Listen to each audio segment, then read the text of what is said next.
We sang in church a song, a new one that I've never heard of. It's called Highlands. And I just want to read the first couple verses for you. Oh, how high would I climb mountains if the mountains were where you hide. Oh, how far I'd scale the valleys if you grace the other side. Oh, how long have I chased rivers from lowly seas to where they rise, against the rush of grace descending from the source it supplies.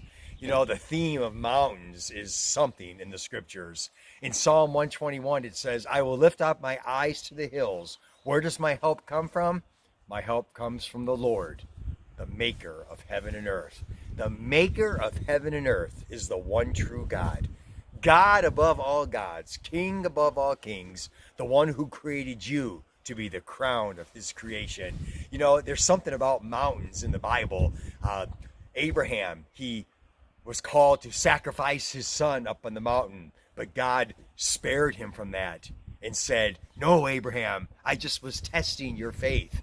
And it was on that same spot that God offered his only son as the sacrifice for the sins of the entire world. You know, in the Old Testament, Moses, when he was getting ready to die, he got to climb Mount Nebo and he got to view the promised land. I want Kenny to show the view out there. I can't imagine Moses looking out from Mount Nebo and what he must have looked at when he was looking at the promised land.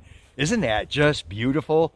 Look at the river, how peaceful it is. Look at the green and the hills. I just love it. Where does my help come? My help comes from the name of the Lord, the maker of heaven and earth. God is here to help you. He loves you. I love the theme of mountains in the Bible.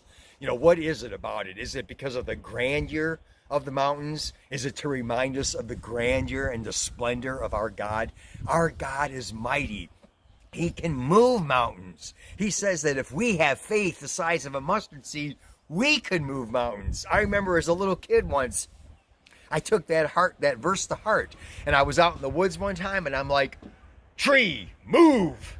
I believe that can really happen. I wanted it to happen so badly. I wanted to prove that I had that kind of faith, but that tree just stood there. So I don't understand all what that means, but I do know that our faith can move mountains, and I just love it that God is with us during the tough times. So when we come across the mountain in our life, we can worship him at that place. And we know that when that mountain seems impossible to climb, whatever it is that you're going through, we know that God can move mountains. I heard a quote once. It said something like this: when you come to a mountain in your life, you can either climb it or walk around it. The easy thing to do is to walk around it. The harder thing is to climb it. But once you get to the top, you get to enjoy a beautiful, beautiful view. That's how God works in our lives. He works through the problems that we have, the troubles that we have, and we come out on the other side, showered by his grace, lavished by his love. I pray that this gives you comfort and peace today. Go tell it on the mountain. We sing it at Christmas time. We can still sing it even in the spring of the year. Jesus is Lord. He is our Savior. He can help us overcome whatever it is in our lives. He's with us in the valleys and on the mountaintops of life. This is Pastor John from The Branch. Have a great day.